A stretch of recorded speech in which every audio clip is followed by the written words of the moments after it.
Bueno, pues muy buenas Perfecto. tardes a Vale, todos. pues Muchas gracias, Xavi, por la presentación. Y bueno, pues sobre todo daros las gracias también a vosotros como asistentes y a Campus del Césped por el tema que vamos a tratar hoy también. Bueno, como decía Xavi, un poco intentando hablar de lo que se nos acerca ya, el tema del estrés estival que vamos a tener a partir de este mes de junio, julio, agosto y bueno, posiblemente septiembre, porque últimamente ya hasta los meses ya con el tema del estrés se nos están alargando y hasta el otoño también.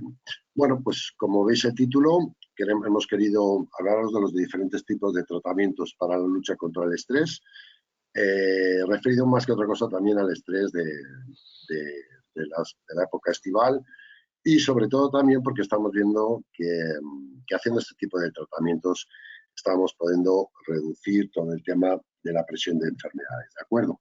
Bueno, pues por hablaros un poco de lo que nos vemos obligados por el tema del estrés y sobre todo por el cuidado de nuestros céspedes, principalmente, lógicamente, y debido a las altas temperaturas, y no solo por ello, sino por la intensidad lumínica y el déficit hídrico que solemos tener en los campos, pues vamos a tratar algunos productos a nivel general, lógicamente, y tratamientos que se pueden hacer y algunas combinaciones que intentaremos hacer pues, con humectantes, protectores solares, bioestimulantes y desalinizadores también.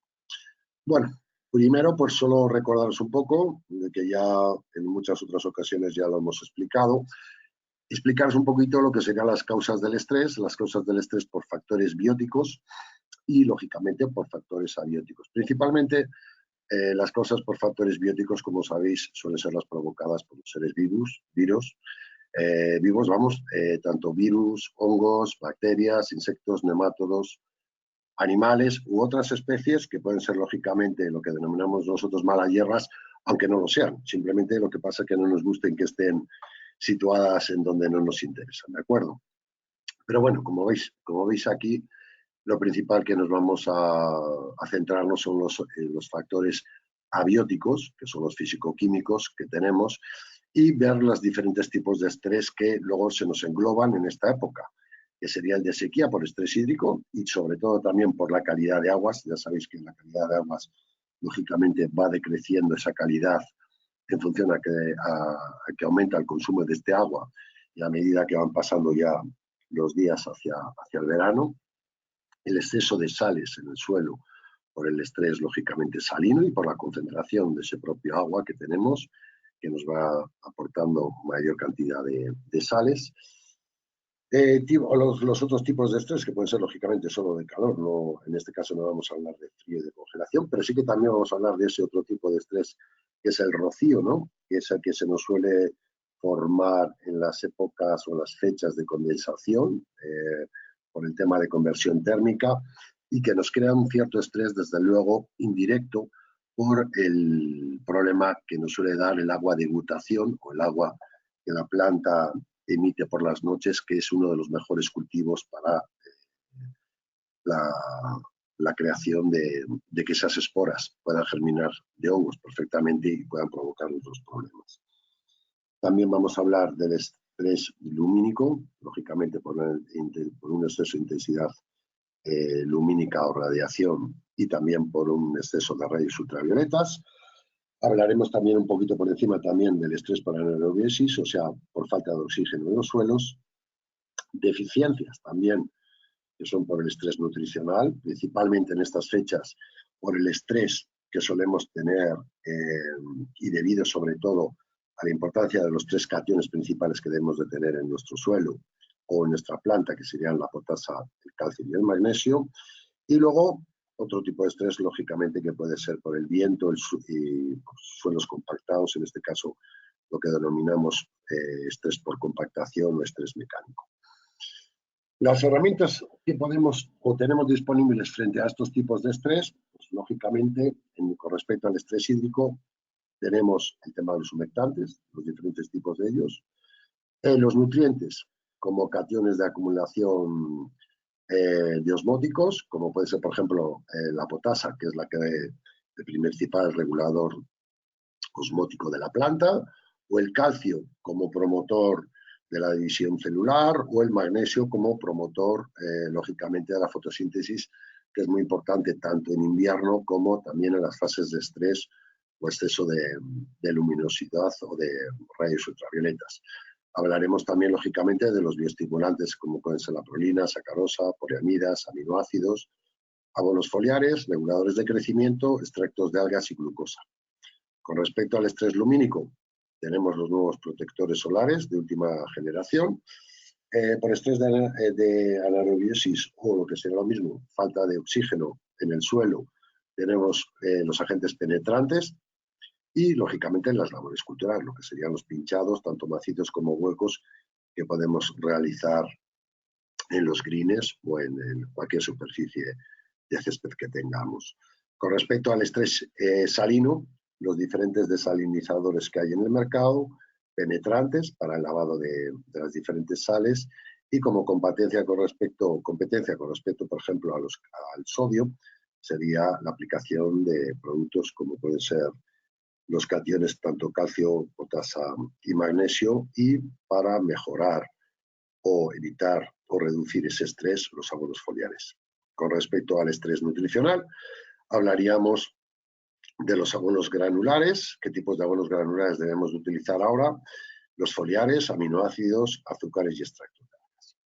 Bueno, pues aquí os reflejo un poquito lo que sería todo el tema del resumen de los productos que podemos disponer y las mezclas que podremos hacer en nuestros casos, y sobre todo, bueno, pues vamos a verlo, lo primero que vamos a ver va a ser un poco la descripción de los diferentes productos que os comento, desde lo que sería un pigmento o filtro solar, a los bioestimulantes o fortificantes, los abonos foliares, mezclas y humectantes de penetrantes, los antirrocíos, los productos funcionales como puede ser el silicato potásico, y yo por último, lógicamente, que eso ya sería otro tema para hablar bastante extendido, que sería el tema de la selección de variedades, en este caso las semillas que fuesen tolerantes a la sequía, a la salinidad y a las enfermedades.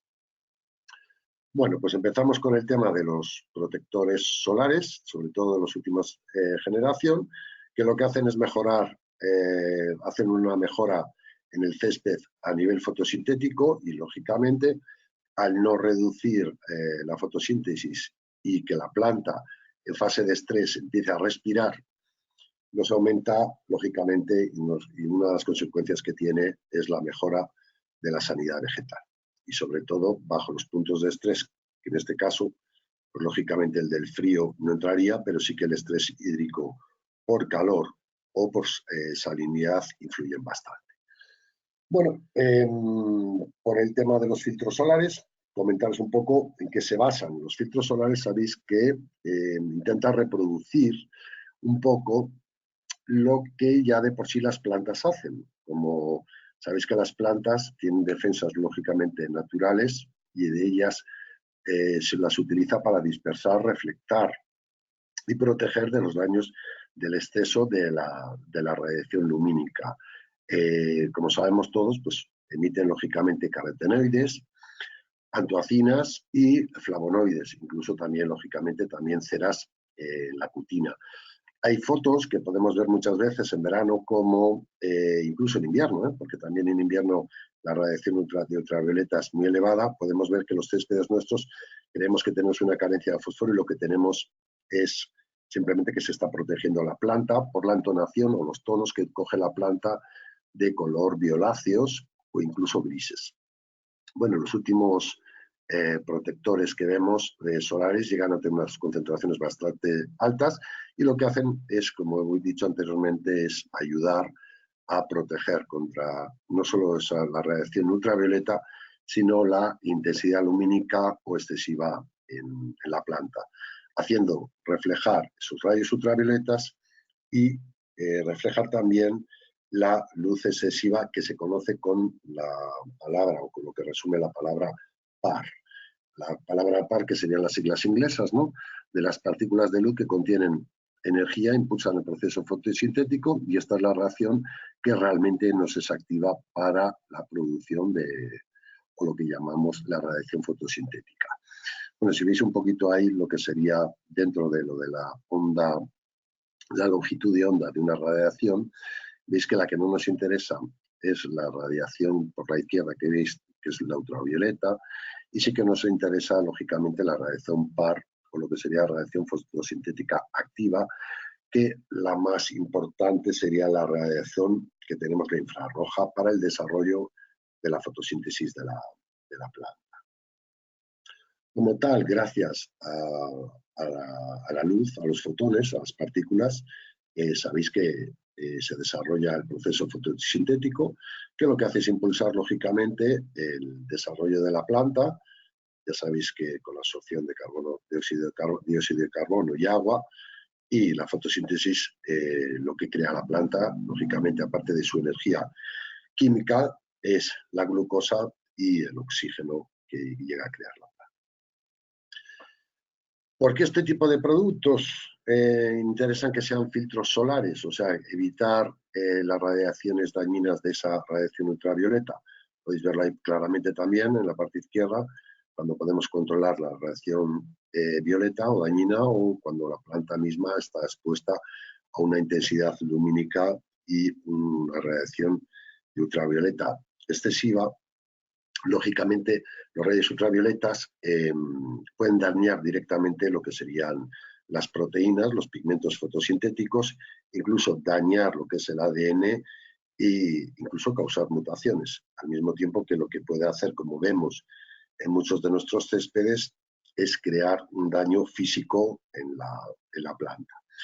¿Esto cuándo se nos suele, o cuándo suele suceder al cabo del día? Bueno, pues al cabo del día principalmente suele ser las máximas o en la parte de las olas de intensidad lumínica excesiva, que sabéis que, bueno, esta parte de intensidad o eficiencia fotoquímica que suele existir, nosotros, bueno, como se declara como medida de ello, está en micromoles. Esta medida suele ser aproximadamente unos 100 micromoles cuando tenemos una eficacia fotoquímica a tope, por decirlo así, la más alta, e incluso, pues bueno, sabemos que hasta en invierno o en pleno verano estamos recibiendo radiación superiores 10 veces más o incluso bastante más, como marca ahí, como veis ahí, de más de 1000 micromoles un día soleado en invierno. ¿Esto qué nos crea? Pues como veis aquí, nos puede crear que el proceso biológico que solemos tener entre en una fotoinhibición, o que deje la planta, lógicamente, deja de hacer fotosíntesis. Empieza esa planta a respirar, y una vez que empieza a respirar, empieza a gastar energía.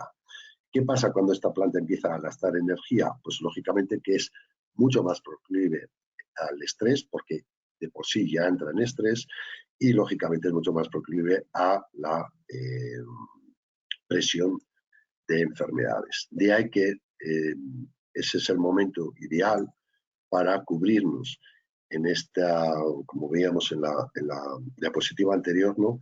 Cubrirnos de esta exposición tan alta para evitar que la planta tenga esta fotoinhibición. ¿Qué nos pasaría con una fotoinhibición? Pues como veis aquí, lógicamente el exceso de luz, la formación de clorofila se reduce, o incluso se llega a parar totalmente. Se reduce la tasa fotosintética y empieza la destrucción de la clorofila. ¿Cómo se destruye esa clorofila? Bueno, pues debido a la formación de radicales libres que se forman precisamente por este exceso. Estos radicales libres, que incluso nos pasa, como sabéis, a nosotros en la propia piel del ser humano, estos radicales libres llegan a destruir no solo la clorofila, sino llegan a destruir las proteínas y las propias membranas de la planta. Por eso, justamente, muchas veces en verano vemos destrucción de tejido vegetal, y muchas veces lo identificamos con alguna planta, o sea, perdón, con alguna enfermedad, pero lo que realmente lo que tenemos es una destrucción de tejido por exceso de luminosidad. Bueno, últimamente lo que en estos casos se ha llegado a hacer, o llamar los tipos de pigmentos o filtros solares, veis que en este caso, por ejemplo, pues el ejemplo que os pongo es un filtro, un pigmento verde compuesto de fatalocianina, que es estable en la planta gracias a la base que lleva de cobre y con una alta concentración de pigmento de color verde. Bueno, podéis ver, por ejemplo, en la parte derecha la comparativa que hace de uno a otro, como veis, que yo creo que es bastante clara lo que os comentaba antes de la destrucción, ¿no?, del tejido de la propia planta por el exceso de los rayos ultravioletas y los radicales libres. Aquí, por ejemplo, podéis ver una foto de lo que sería un green tratado y no tratado por el tema ya no solo por el aspecto visual, sino por el tratamiento que lleva y la sanidad de la planta. Bueno, bajo el uso del pigmento, bajo el estrés, en diferentes estudios que se han hecho, se han realizado, en este caso el que os estoy enseñando es el que se hizo sobre POA annua en la Universidad de Massachusetts, utilizando este tipo de pigmentos bajo condiciones de estrés por calor. ¿En qué mejoraba la planta? Bueno, pues incrementaba en un 8% la clorofila, la producción de clorofila, lógicamente porque no había fotoinhibición, incrementaba la eficacia fotosintética un 43%, un incremento del sistema radicular, porque lógicamente sabemos que muchas veces en verano o la mayoría de las veces se nos produce una reducción del sistema radicular precisamente debido a esto, en este caso el incremento es un 60%, y luego el incremento a nivel de calidad de césped como tal, podemos incluso incrementar un 27% este tipo de calidad.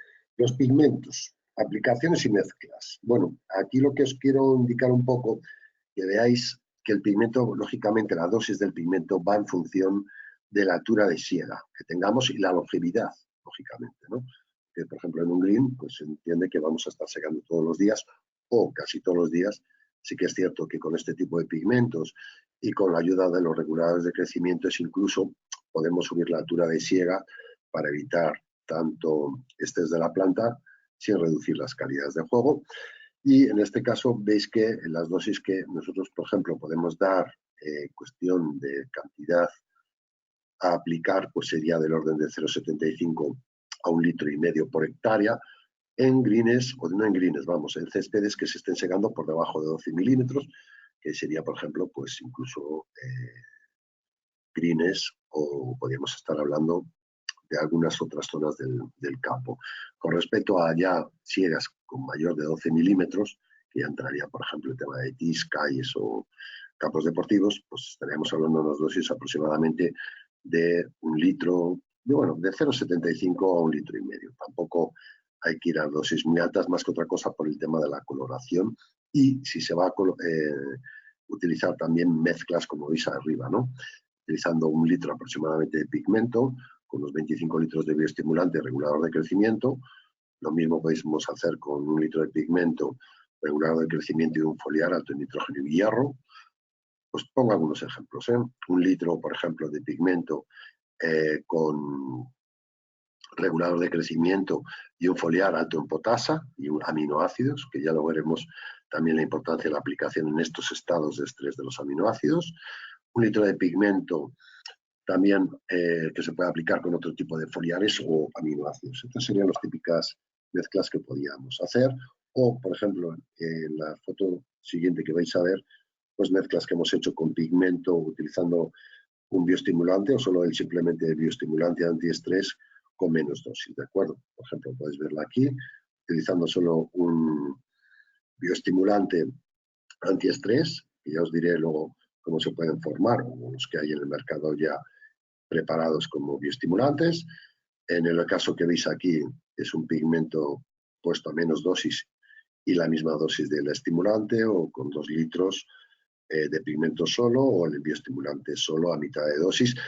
Esta comparativa, estas fotos que estáis viendo, pues bueno, son después de tratados unos 3-4 días hechas las aplicaciones. Podéis ver, por ejemplo, una aplicación de pigmento en una calle a 1,5 litros sobre Bermuda. Esto era en Portugal en febrero de este año, bueno, veis que lógicamente la diferencia de color es importante, pero bueno, es debida simplemente a que la bermuda estaba empezando a espabilarse, o los diferentes tratamientos que hicimos para las demostraciones, tanto con la aplicación del pigmento, como veis a la izquierda también las diferentes aplicaciones que se hicieron con bioestimulantes antiestrés o lo que llamamos bombas de color o foliares antiestrés. Por ejemplo, aquí veis el tratamiento de un antiestrés dado en un green 2 días antes, en la foto, 2 días después de la propia aplicación, que es uno de las dosis que habéis visto y que hemos utilizado anteriormente. O en este caso, por ejemplo, pues veis aquí un ensayo que se hizo en el sur, en la zona de Málaga, con diferentes productos. El primero que veis entre las líneas sería el pigmento, el segundo es un antiestrés, el tercero sería un antirrocío y el cuarto tratamiento sería un foliar mezclado con microelementos y con Jarrod con respecto a lo que sería el color y el estado del green. Bueno, en este caso era un vivero de green sin ningún tipo de aplicación. Terminado el tema que hemos estado hablando ahora de los protectores, bueno, pues hablar un poquito del tema de los bioestimulantes, que conocemos o que podemos entender con esos bioestimulantes que nos pueden ayudar en estas fechas. Serían en la familia, por ejemplo, el grupo de los inoculantes microbianos, bastante interesantes para el tema de suelos, los extractos de algas, ácidos húmicos y fúlvicos, compuestos orgánicos pero sin ningún otro nutriente, aminoácidos y péptidos también, carbohidratos, muy importantes también para estas fechas, y azúcares fácilmente asimilables. Otros que también se podrían utilizar lógicamente y que se utilizan también en la agricultura serían los quitosanos, hormonas vegetales, antitranspirantes, vitaminas, ácidos orgánicos o osmorreguladores, tanto como nutrientes como osmorreguladores de por sí. Con respecto a lo que tiene la respuesta a la planta de la aplicación de estos productos que os acabo de comentar, o familias de productos que podemos utilizar, sería lógicamente la mejora del crecimiento radicular, mejora de la tolerancia al estrés y la mejora de la absorción de diferentes nutrientes. No, lógicamente, para cada producto, ni no, tampoco tiene que ser en cada caso, pero sí principalmente para la mejora de la salud de la planta. Bueno, pues aquí os pongo para que veáis un poco lo que sería, lo que tenemos que tener, lógicamente, a tener en cuenta antes de aplicar, yo no sé, un aminoácido o cualquier tipo de bioestimulante. Tenemos que tener en cuenta que lo primero también, lógicamente, es que la planta de por sí tiene que trabajar por sí sola, lógicamente, ¿no? Con el agua, que tenga buena genética, las condiciones de luz, de aire, de temperatura, de suelo y, lógicamente, de todos los tipos de nutrientes que podamos aplicar, ¿no? De micronutrientes y macronutrientes.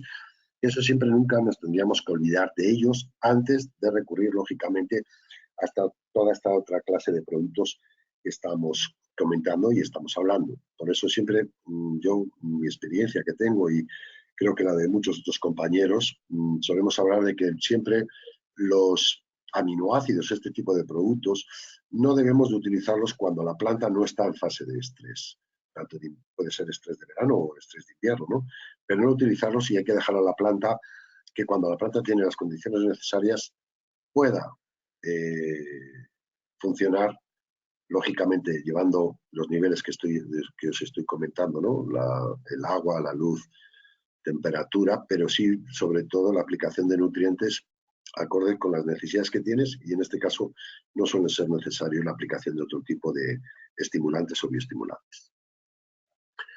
Con respecto a lo que llamamos nosotros la gestión integrada, que es lo que os he querido estar comentando hasta ahora, bueno, pues vamos a hablar de lo que sería, por ejemplo, un claro ejemplo de un bioestimulante para aplicación al suelo, qué productos o qué características debe de tener. Por ejemplo, un producto que sea para estimular el suelo, para estimular los microorganismos que hay en el suelo y estimular nuestro sistema radicular, pues vemos que, por ejemplo, están las algas marinas, los hidratos de carbono, que la fuente de carbono sea asimilable, lógicamente, por el sistema radicular, que procede de azúcares simples, un buen extracto de algas marinas, tipo Acadian, por ejemplo, ¿no? Que en la extracción suya no haya tenido, no se haya hecho por presión o por ácidos, que tenga un complejo de macro y micronutrientes, como veis ahí, ¿no? Nitrógeno, fósforo, potasa, manganeso, magnesio, zinc, cobre, por ejemplo. O sea, intentar que sea un buen complejo para este caso y que pueda ser aplicado al suelo de muchas formas, ¿no? Que puede ser aplicado con cualquier humectante dedicado a lo que sería lo que llamamos humectantes conservadores de agua o humectantes penetrantes.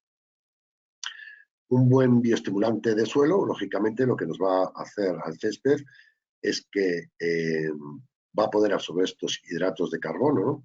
En esa fase de estrés que no nos va a tener que crear el de por sí. Por eso vamos a tener una fuente directa de energía. Podremos alimentar la microflora del suelo, cosa muy importante, sobre todo si aumentamos la población de micorriza arbuscular, que es la micorriza que está asociada lógicamente al césped. Aumentar y beneficiar lógicamente las bacterias que tenemos en el suelo. Tenemos varios ensayos, desde luego hechos, que se puede llegar a aumentar hasta un 50% los niveles de bacterias, que además también este tipo de bacterias nos van a ayudar a combatir muchas de las enfermedades que tenemos de hongos en el suelo, limitar el detrimento lógicamente de bacterias, mejorar el ciclo nutricional. ¿Por qué? Porque nos ayuda a descomponer la materia orgánica, mejorar esa relación carbono-nitrógeno que tenemos en el suelo, liberar nutrientes para hacerlos más asimilables, nutrir a la planta y sobre todo lo que hemos visto varias veces era aumentar el sistema radicular de la planta, que lógicamente cuando una planta tiene mayor sistema radicular y sobre todo en fases de estrés, tiene muchísimas más defensas de cara a lo que sería soportar el estrés de la planta. Aquí os pongo un mero ejemplo de cómo un buen bioestimulante de suelo, en la relación que tendría la planta con las micorrizas, en lo que sería una gramínea natural, en la cual no está sometida a siegas, pues podéis ver que la micorriza pasa a la planta perfectamente nutrientes y la planta pasa a la micorriza por la simbiosis que tienen los hidratos de carbono. En el caso de que nosotros estemos, lógicamente, en nuestros casos, sometiendo al césped a las siegas, lógicamente la producción de esos hidratos de carbono, al reducirse la masa foliar, es menor y, lógicamente, la micorriza, al ser un tema simbiótico, aporta a la planta menos nutrientes. Por eso el tema de que este tipo de bioestimulantes del suelo son bastante beneficiosos para nosotros. Bioestimulantes antiestrés, ¿no? Por ejemplo, pues, ¿cuál sería un buen bioestimulante antiestrés para nuestro césped, para poderlo utilizar de forma foliar y que, lógicamente, evite las fases de estrés tanto de verano como invierno, pero en este caso lo que estamos hablando del calor, ¿no? Que tenga un nitrógeno foliar, que pueda ser o no pueda ser un nitrógeno de diferentes orígenes, ¿no? Pero principalmente si va a ser utilizado de forma foliar, que sea realmente foliar, o sea, que su absorción sea foliar, que tenga hidratos de carbono directamente asimilados por la planta y que los pueda asimilar por hoja. Esos aminoácidos de los que hemos estado hablando, la importancia que tienen, agentes humectantes, desde el punto de vista que si se va a quedar el producto en hoja, tenga mejor absorción todos estos nutrientes o este paquete nutricional y antiestrés que estamos poniendo, e incluso que nos ayude a reducir en algunos días o eliminar el rocío y sobre todo también algunos elementos esenciales. Podéis ver, por ejemplo, pues aquí un ensayo que se hizo ya el año pasado, fue con respecto cuando se hicieron varias aplicaciones antiestrés de diferentes formulados antiestrés y, como podéis ver, la comparativa que estaba hecha después ya a finales del otoño, cómo seguía la zona que se había tratado con diferentes productos antiestrés, más que otra cosa que te marcan un poco la calidad que puede tener un formulado y otro en las mismas condiciones, tanto de estrés como de verano, y en este caso de estrés también de otoño, porque Se juntó el otoño, que fue un otoño alargado, por decirlo así, un verano alargado, con un otoño fresco. Podemos ver también aquí, por ejemplo, ensayos que se han realizado con extractos de algas para mejorar lo que nosotros denominamos también el sistema radicular, ¿no? La utilización de estos extractos de algas a concentraciones altas y con una buena extracción de estas algas. Podéis verlo aquí con un ryegrass inglés, por ejemplo, crecimiento radicular, comparado simplemente en la placa con un tipo de control en el cual se aplicó nitrógeno, fósforo y potasio. Veis que la zona de la rizosfera de la planta y la proliferación de raíces es mucho mayor. Razón por la cual, por eso os comento, la utilización en esa fase de productos o extractos con algas. También, como lo hicimos, ¿no?, en España en el 2015, cuando empezamos también a diseñar este tipo de productos, lo podéis ver en 6 semanas, cuando se hizo con un extracto de algas al 75%, ¿de acuerdo?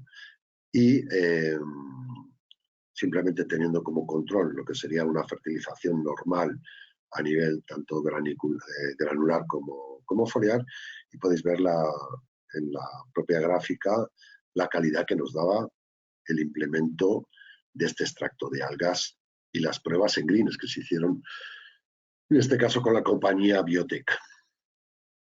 Y con respecto también a la utilización de productos, por ejemplo, el nitrógeno, ¿no? Y os pongo ahí un poco el tema de conocimientos básicos a la hora de la asimilación del nitrógeno, y el nitrógeno en forma también, como no, de los aminoácidos, ya que se convierte el nitrógeno en aminoácidos. La absorción del nitrógeno, sobre todo en tema de estrés, y cómo se produce a través de la absorción foliar en forma nítrica, amoniacal, o como grupo amino derivado del amoníaco, el grupo amino, que es esencialmente son los aminoácidos, o como la cuarta, considerar, por ejemplo, la cuarta forma de absorción foliar, que sería la absorción de la propia urea a nivel de aplicación foliar.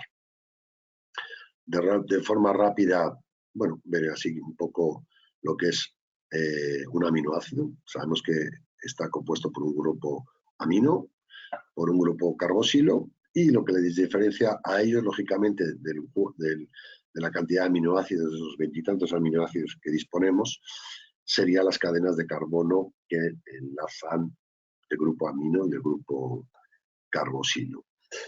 ¿Qué métodos de aplicación tenemos importantes para los aminoácidos? Como he comentado, de forma foliar y de forma radicular. De los dos se pueden absorber perfectamente, lo único que, bueno, también de forma radicular estimulan también la actividad microbiana, y los aminoácidos pequeños también pueden ser perfectamente, de estructura pequeña me refiero, pueden ser absorbidos por vía radicular. Importante con respecto a lo que sería el nitrógeno vegetal, pero también importante también que tengáis en cuenta el por qué siempre aplicar los aminoácidos en estas fechas, por el consumo que tienen para energía la planta, cuando yo intento hacerlo de forma de aplicando solo nitrógeno, para que este nitrógeno al final se termina revirtiendo en proteínas. Podemos ver que las plantas, cuando toman nitrógeno en forma nítrica, al convertirlos dentro de la planta en forma de amonio, consumen unas 15 unidades de energía. Las plantas, que lógicamente toman el nitrógeno en forma amoniacal, no consumen esas 15 unidades de energía, pero la asimilación del amonio para transformarlo en aminoácido nos viene a consumir unas 5 unidades de energía. Las plantas, al tomar los aminoácidos, estos aminoácidos son los componentes básicos, y como tales van a crear proteína, la clorofila, ácidos nucleicos, las hormonas, los propios osmorreguladores y las enzimas. En definitiva, porque es un resumen, el coste energético, si aplico un nitrato si aplico directamente un aminoácido, es muchísimo menor. Por eso, siempre lo que os comentaba antes, aplicar este tipo de aminoácidos en las fases de estrés de la planta, ¿de acuerdo? Tipos de fortificantes que podemos venir a utilizar, pues en el caso, por ejemplo, del silicio, el silicato potásico, hemos visto que aumenta muchísimo el tema de resistencia en hojas y en tallo, aumenta también la tolerancia al desgaste y al corte, y nos reduce principalmente la incidencia de patógenos, también dependiendo un poco del pH del producto. Claro, las raíces y hojas, y según la aplicación, lógicamente, que se tenga. Contenido normal y corriente en el césped suele ser de 1 a un 3, 4%. Cambio, por ejemplo, en el arroz puede ser aproximadamente del 10 y del 15%. ¿Cómo puede funcionar la absorción o cómo realmente puede ser beneficioso el silicio, o en este caso el silicato potásico? De dos formas.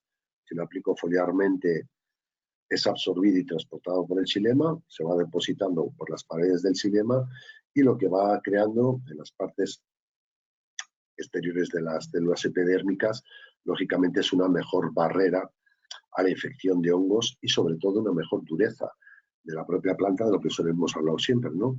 Que nos deja también aumenta la resiliencia que tiene el propio césped. Y bueno, otra forma también que sería un poco más complicada, ¿no? El silicio promueve la biosíntesis de lignina, por lo tanto aumenta la elasticidad de la pared celular y se ven menos grietas, menos problemas en las cutículas y una barrera más fuerte en la protección a nivel de infección de enfermedades. Por último, pues hablaremos de los tipos de humectantes, muy rapidito, porque lo que veis así un poco por la estructura que veis ahí en el suelo. Los conservadores, que suelen ser humectantes con 3 tipos de polímeros, ¿no? Los penetrantes, que suelen ser unos polímeros de única carga, bueno, sin carga, pero de una molécula mucho más grande, para que pueda ser en el suelo puedan penetrar perfectamente, y los que denominamos mixtos, que son composición de los 3 anteriores y que nos pueden ser utilizados para suelos precisamente mixtos, ¿no? Que estén compuestos por arena y arcillas. Y bueno, yo creo que ya en estos 5 o 10 minutos que me quedan, pues explicaros un poco las mezclas, los ensayos que hemos ido haciendo para que veáis un poco los resultados de todo este tipo de productos de los que hemos estado hablando y que yo creo que son bastante necesarios para ser utilizados en las fases de estrés. Os voy a poner un tipo de ejemplo, ¿no? De un humectante de acción mixta utilizado para las calles, un conservador, llevando lógicamente conservador y penetrante, aplicado desde el mes de junio hasta octubre en un campo de golf en la zona sur de España y que se aplicó en un primer momento a doble dosis, si se aplica tardía, lógicamente, y si no, a una dosis normal y corriente. Importante en este tipo de humectantes que se aplique con bastante caldo de agua, en este caso se aplicó con 800 litros de agua, y sobre todo también que se aplique con boquilla blanca. ¿Qué mediciones hicimos? Porcentaje de humedad en loma, conductividad y temperatura, y luego porcentaje de humedad también en vaguada, conductividad eléctrica también en vaguada y por temperatura. Como veis, la calle que se trató fue la calle del 10, con respecto a las calles que se tomaron de referencia, la calle 9 que la calle 18. Yo creo que las diferencias son evidentes, sobre todo el porcentaje de humedad, y también influye bastante la temperatura propia del suelo. ¿De acuerdo? Es un tema bastante a tener en cuenta, y vuelvo a repetir, tanto en loma como en vaguada. Bueno, podéis ver aquí también las fotos realizadas el 29 de julio sobre las calles tratadas, la calle 18, la calle 9, como ya tiene unas fases de estrés bastante importantes, o la calle la calle 10 que estaba tratada con el humectante de carácter mixto para calles. Las fotos que luego se realizaron el 13 de septiembre también en la calle 10, yo creo que está en unas condiciones bastante buenas de las aplicaciones que se hicieron, y podéis ver que incluso el 13 de septiembre todavía se podían ver en la calle del 9 y la calle del 18 los daños provocados por la mancha seca y por el tema de la infiltración o la baja infiltración, porque en ningún momento se pudo considerar que fuese por un tema de falta de riego o de calidad de riego. Segundo ensayo sería el ensayo que hicimos en un vivero de grines, utilizando humectantes, retentores y penetrantes. El ensayo importante, que es una de las recomendaciones que sí que os doy, que siempre que utilicéis los humectantes, sobre todo a partir de estas fechas, lo utilicéis mezclándolo con un bioestimulante de suelo. En este caso, bueno, se utilizaba un humectante retentor y para evitar la dry patch o la mancha seca, se mezclaba con un bioestimulante y se hacían unas dos aplicaciones, y sí que es cierto que se intentó alternar con un penetrante a la tercera aplicación para aumentar el perfil de capacidad que tiene el suelo, incrementar el perfil de capacidad que tiene el suelo para poder optimizar más las aportaciones de agua que se realizan. Y al final, bueno, pues se utilizó un antirrocío. Lo que estuvimos viendo y midiendo durante toda la época estival, bueno, pues lo podéis ver también, ¿no? El porcentaje de humedad que había siempre era superior tanto en el topsoil como en el subsoil del green. El tema de temperaturas también yo creo que es bastante importante, y sobre todo también la conductividad eléctrica, que tenía también sus ciertas diferencias, lógicamente, porque a más humedad tenemos mayor capacidad de concentración de sales disueltas en el suelo y, lógicamente, más alimento para la planta. Bueno, aquí veis cómo se fueron testando. Y continuo también el tema de lo de la iniciación de los greens de la dry patch que hubo, y bueno, el típico ejemplo que podéis ver que si evitamos estos tipos de tratamientos, pues tenemos lo que es llega un momento que lleguemos a tener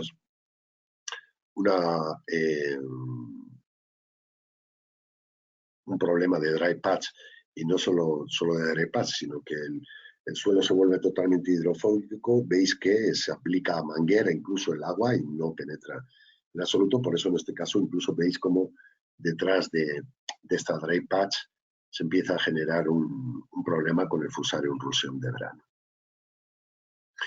Y luego, por último, un estudio que hicimos de calidad de greens también, utilizando pigmentos foliares regulados de crecimiento y bioestimulantes. En este caso, intentamos que no se debiese de aplicar más de 2 aplicaciones al mes. Por eso veis que se ha aplicado un foliar equilibrado, microelementos, regulador de crecimiento y aminoácidos, y en el otro tanque se aplicaba un silicato potásico y un extracto de algas.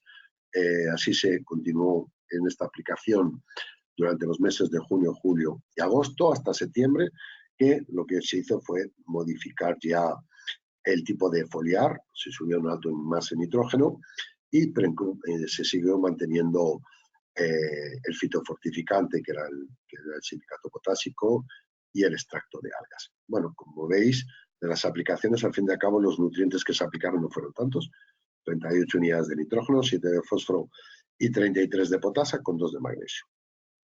Podéis ver el estado que tenía el 9 de octubre con respecto a la parte no tratada, y bueno, también cuando se preparó un poco para que el día de la demostración.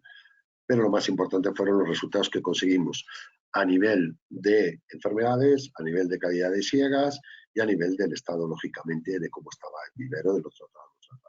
Incluso podéis ver aquí en las siegas cómo, recogidas las muestras para los análisis foliares, se veía perfectamente la influencia que tenía ya el silicato potásico sobre los restos de siega. Los veis que están mucho más sueltos y es una siega mucho mejor, de muchísimo más calidad, con los restos de siega y la hoja mucho más dura. Los resultados de análisis: se hicieron dos analíticas de foliares, y bueno, simplemente, como creo que tengáis la presentación, simplemente que veáis que, por ejemplo, lo más llamativo fue que el contenido de silicio en el segundo tratamiento aumentó hasta 2,7, cuando en un agrostis está bien que esté hasta 2,7, de 2 a 4. Por lo general, veis que como solo se hicieron tratamientos foliares, andábamos con niveles peores de potasa, lógicamente, pero también sin la parte que no se trató. Y luego también la incidencia que tiene de la aplicación del silicio con una mejor absorción de manganeso, cobre y zinc, aparte de que también se estuvieron aplicando foliares con estos oligoelementos, como era hierro, manganeso, cobre y zinc, y veis que son elementos también bastante importantes y esenciales, como el boro también, en estas fechas. Datos de calidad que obtuvimos. Pues en la parte de ese tratamiento, la desviación lateral o nobleza de lo que sería el green, la hemos reducido bastante bien con el tema del tratamiento, porque bajó de 13,2 a 9,8. Con respecto a la desviación vertical, ¿no? Pues a lo que puede llegar a botar la bola, con respecto a la suavidad, pues se redujo bastante, de un 41,8 a un 28,5. Se aumentó la velocidad del green de 9,4 a 10,6 pies. Y una cosa también bastante interesante, que esto sí que tiene que ver bastante, el regulador de crecimiento. Para unos 350 metros cuadrados que eran aproximadamente, se bajó de 2,4 a 1,4, perdón, a 1,3 los litros de restos de siega. Una reducción bastante importante de antracnosis, incluso también la hubo de la presión por dólar. Y por último, bueno, pues comentaros algún ensayo que también hemos hecho en diferentes campos con el tema de los desalinizadores.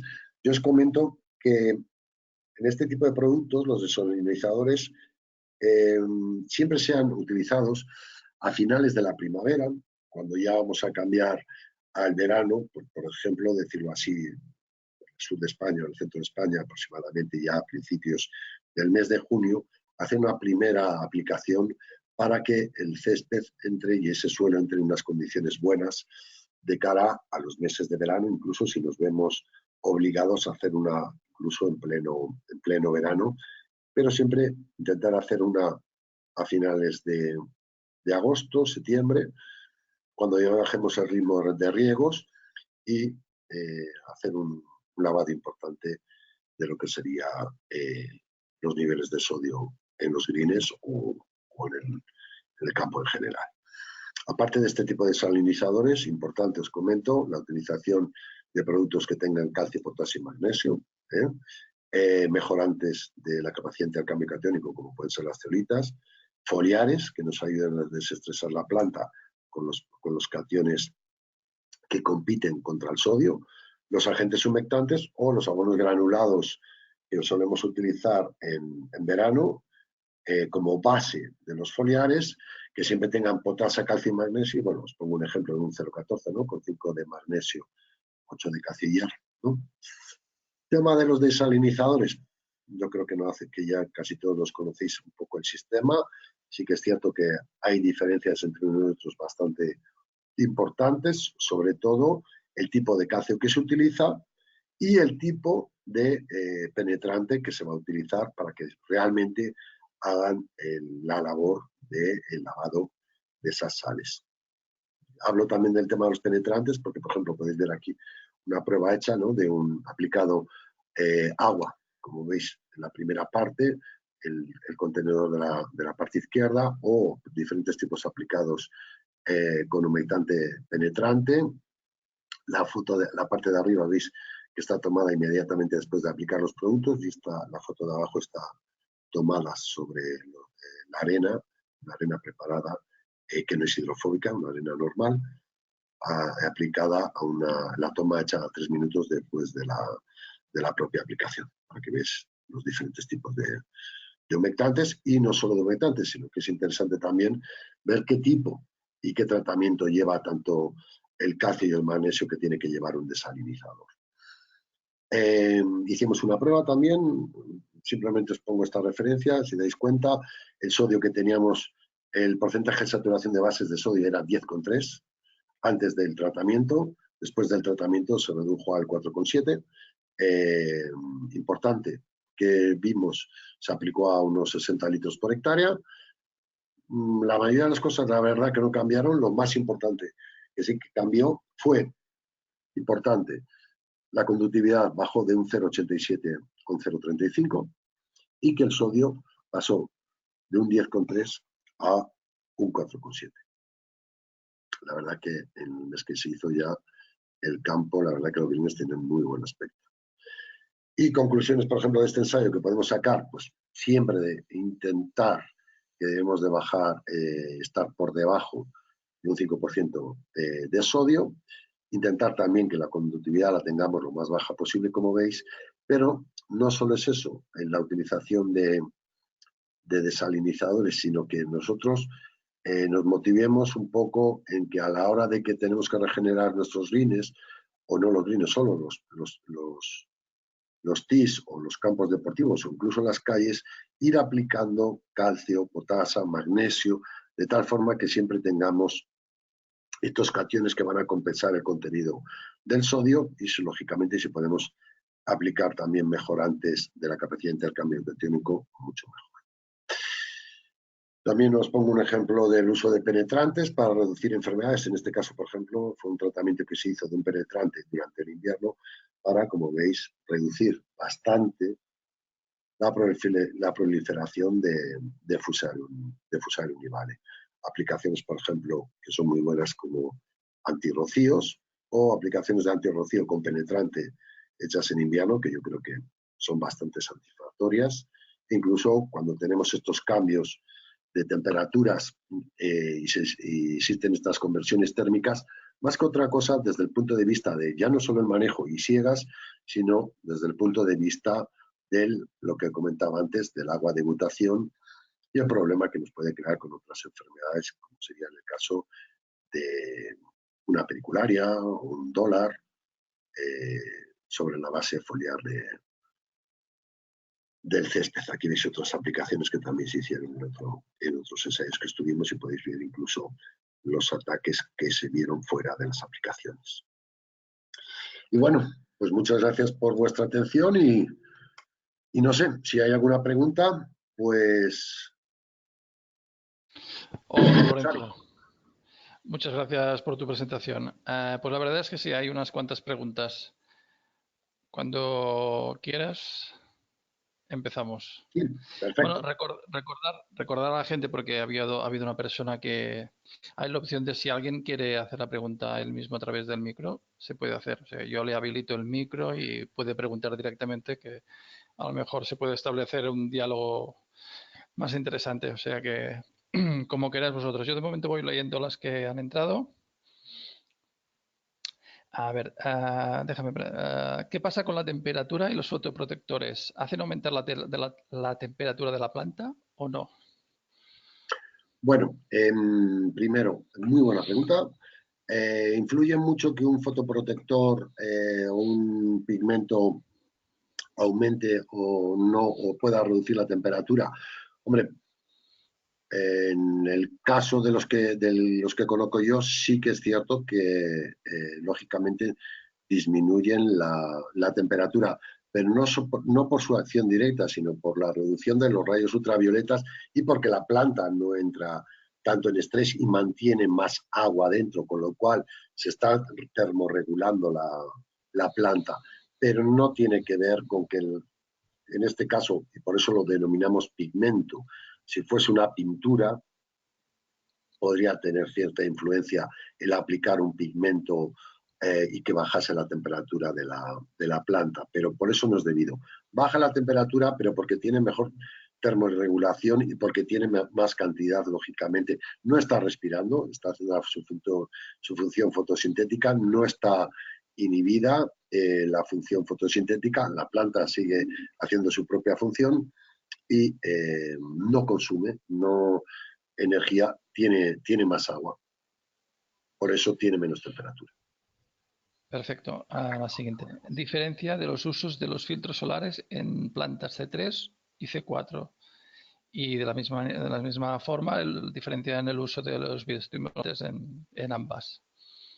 Bueno, la diferencia, lo único que nos tenemos que basar es una cosa, que por ejemplo, una C3, sabemos que cuando está en pleno desarrollo, tiene una cosa, que una C3 puede estar en un desarrollo bueno a partir de los 15 grados centígrados, pero a partir de los 25, 26 grados, no más de 27, tiene ya una deceleración, ya está empezando a entrar en una fase de estrés. En cambio, por ejemplo, una C4 sabemos que cuando tiene su plena progresión y tiene su plena actividad, puede estar a unos 35 grados de temperatura, ¿de acuerdo?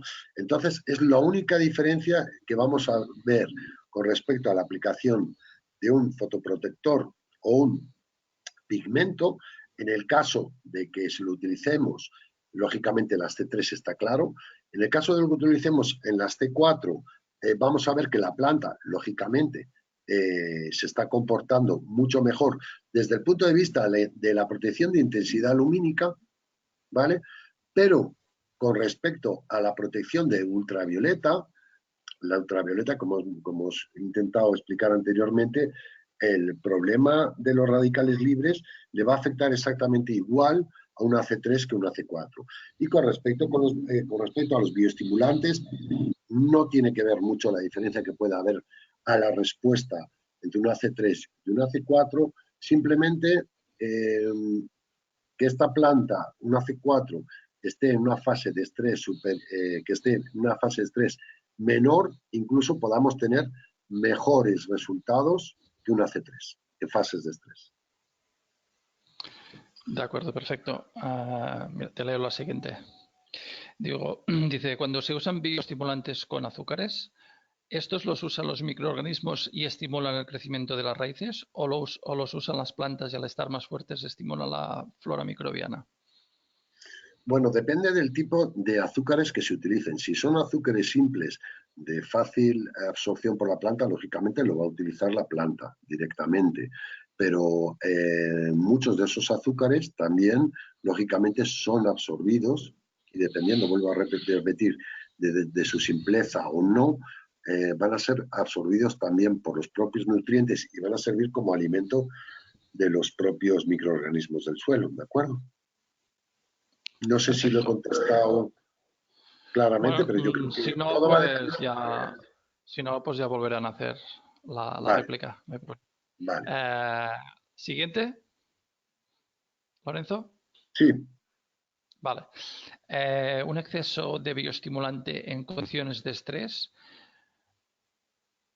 no puede estimular la respiración y favorecer el colapso de la planta.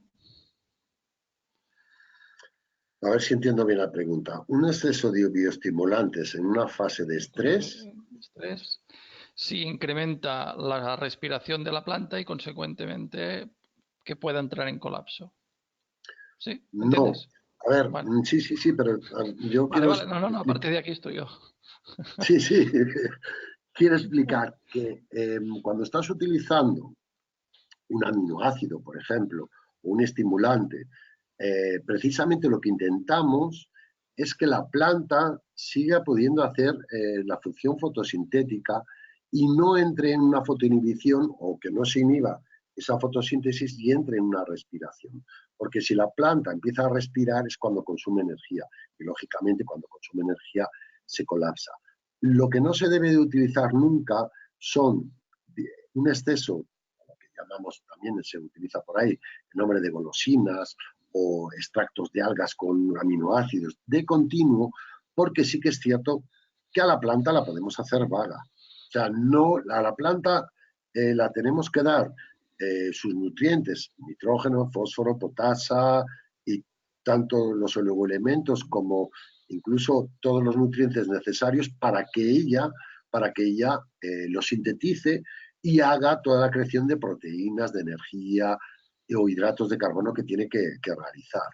Lo que no podemos hacer es que cuando en esas condiciones buenas que tiene la planta la estamos acondicionando a darla extractos de algas continuamente, o la que la estemos dando continuamente aminoácidos, o la estemos cuidando de esta forma, por decirlo de alguna forma, lo que estamos haciendo es a la planta es vaga. ¿Qué pasa? Que cuando a la planta la retiramos este tipo de tratamientos, vemos que la planta tiene una peor respuesta e incluso se retrae, va atrás su funcionalidad.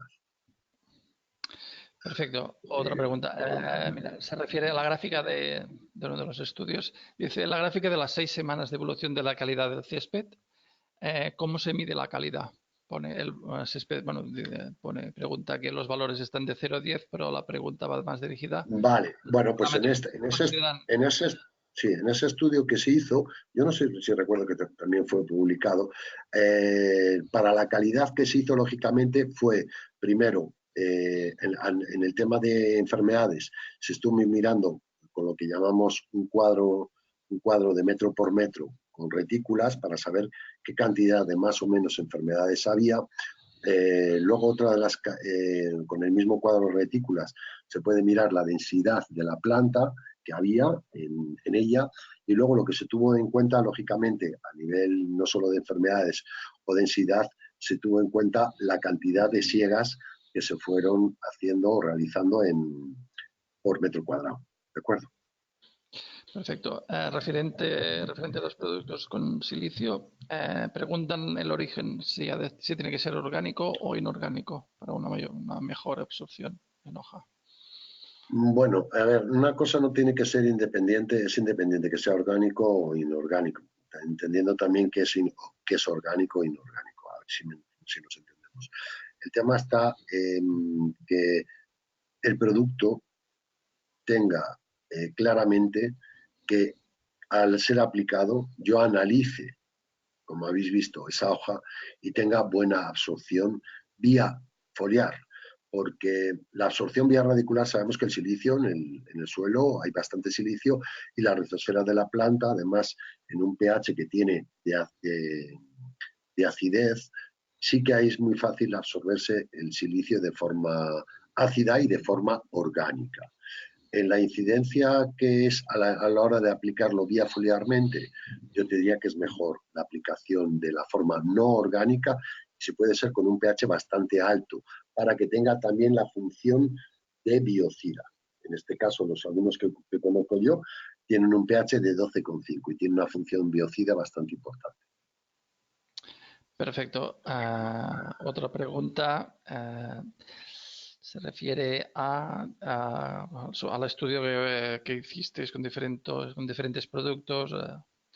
Si se tiene que tener alguna precaución a la hora de mezclar los... Bueno, yo por eso he querido prepararos esas tablas que aparecían en el ITAR, ¿no? Que tenemos nosotros en el programa en el ordenador, porque sí que lógicamente es necesario conocer la compatibilidad de todos los productos. Por ejemplo, en el caso de que estábamos viendo, ¿no? Del protector solar, pues que sea compatible con el regulador de crecimiento, que sea compatible con los foliares, con el extracto de algas, con los aminoácidos o con cualquier fortificante u otro producto que tenga eso. Entonces, nosotros, sí que es cierto, en la compañía tenemos unas tablas que siempre están a disposición de todo el mundo, incluidas con los fitosanitarios, para poder hacer todas estas compatibilidades de productos y que no haya ningún tipo de problema. Si no has mezclado nunca o no tienes esta información por parte de la compañía o el productor que lo hace, es mejor, lógicamente, que lo pruebes con anterioridad.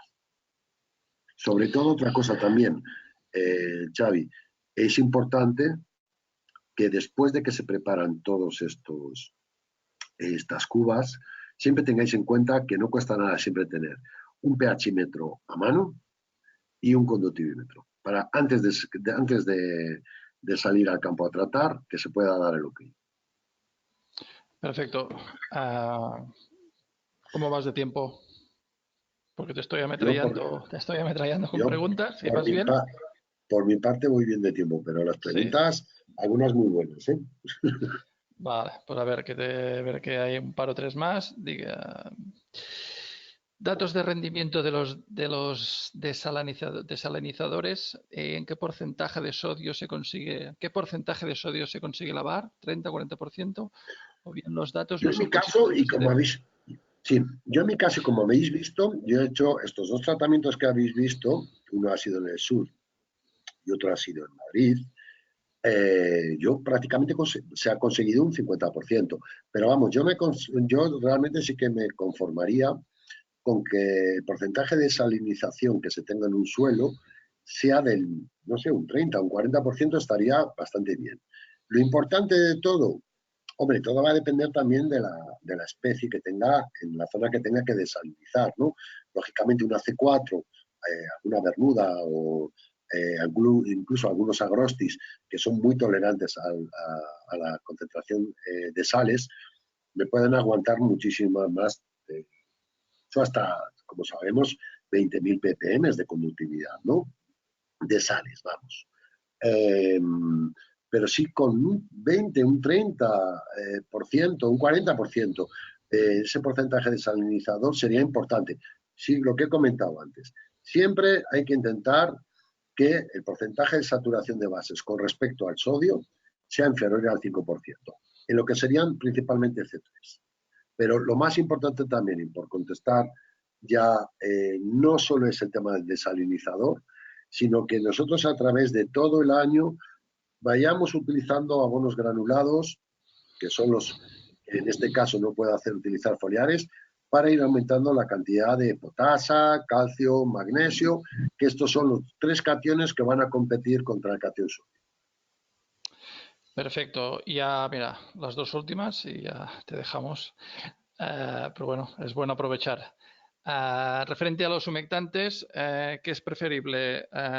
¿Mezclas comerciales de penetrantes y retentores o uso a la carta por uno mismo? Bueno, yo no sé hasta qué punto podemos hacer un uso a la carta, ¿de acuerdo?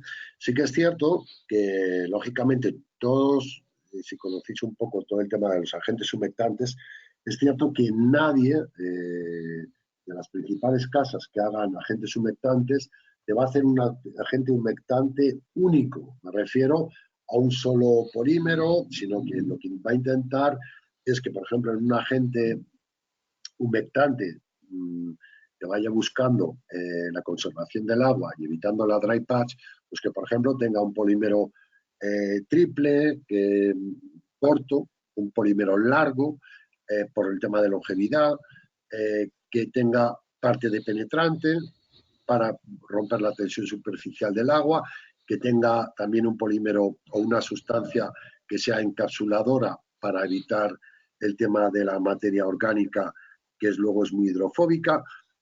Yo creo que cuanto más productos lleve el propio tipo de humectante, menos nos vamos a equivocar a la hora de utilizarlos en nuestros greens. Lo que sí que es cierto que sí que hay una cosa. El agente o lo que llamaríamos el agente penetrante, ese sí que yo sí que lo tendría como único y solo producto por los beneficios que me pueden tener. Por ejemplo, penetración de agua cuando tenga encharcamientos, lavado de sales, intercalarlos con otros humectantes retentores, incluso hasta poder ser utilizado como lo habéis visto, con un antirrocío para evitar el propio rocío, para evitar la propia escarcha, e incluso utilizado en una mezcla con un herbicida total para aumentar su adhesión a la hoja y mejorar el rendimiento de ese herbicida. Es el único producto que lo tendría que tener de por sí solo, un agente penetrante. Perfecto, Lorenzo. Pues nada, ya era la última pregunta. De nuevo, muchas gracias por tu colaboración con Campos del Césped. Y por mi parte nada más, pues la gente que me parece que es el contacto, vale, lo tenéis aquí, o sea que cualquier que os queráis poner en contacto con Lorenzo, pues supongo que estará dispuesto a responder cualquier pregunta que os haya quedado pendiente. Pues por mi parte nada más, Lorenzo, muchas gracias de nuevo y nos vemos. Hasta la próxima. A vosotros, muchas gracias. Adiós, Ari. Perfecto. Adiós, Lorenzo. Gracias. Y ya por mi parte, solo recordaros que el próximo webinar lo tenemos el 8 de julio. O sea que bueno, ya prepararemos el enlace para que os podáis inscribir y bueno, nos vemos. Espero que os parezca interesante el tema que estamos terminando de concretar el poniente y el tema y bueno, tan pronto sea público, pues ya os lo haremos saber. Muchas gracias de nuevo a todos y gracias, Lorenzo. Hasta la Gracias próxima. a vosotros. Hasta la Adiós, buenas próxima. tardes. Adiós.